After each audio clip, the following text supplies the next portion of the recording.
I see a lot of executives that are on the verge of burnout.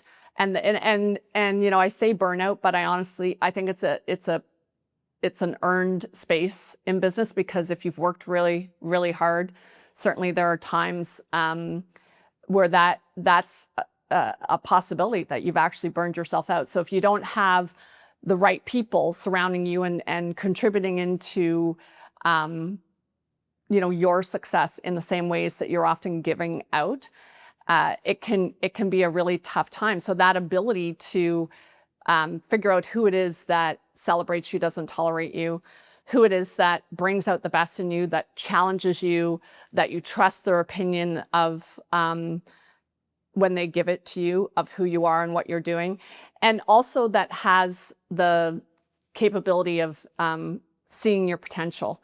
And what I see happen so often in organizations today is that they have top level, high performing people in their organizations that need that and continue to need it. And we foster it a lot when we're bringing people in to the organization, into those levels of the organization that are essential. And then as people move through, it's often thought, oh, they've got it figured out. Like, they've been doing this 20 years.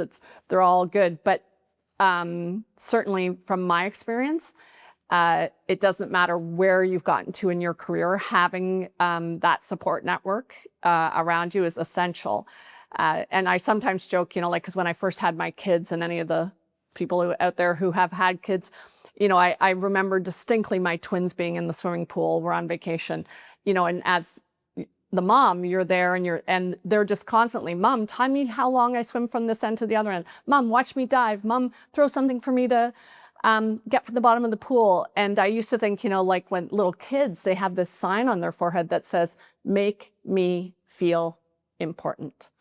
And I just think we don't outgrow that, and I think if you're fortunate enough to have people surrounding you in your professional capacity who help you continue to grow, continue to succeed, you're very fortunate, and we should be focused for ourselves in ensuring that we build that circle of influence and those impact people around us, so that we have that to build on for our own success.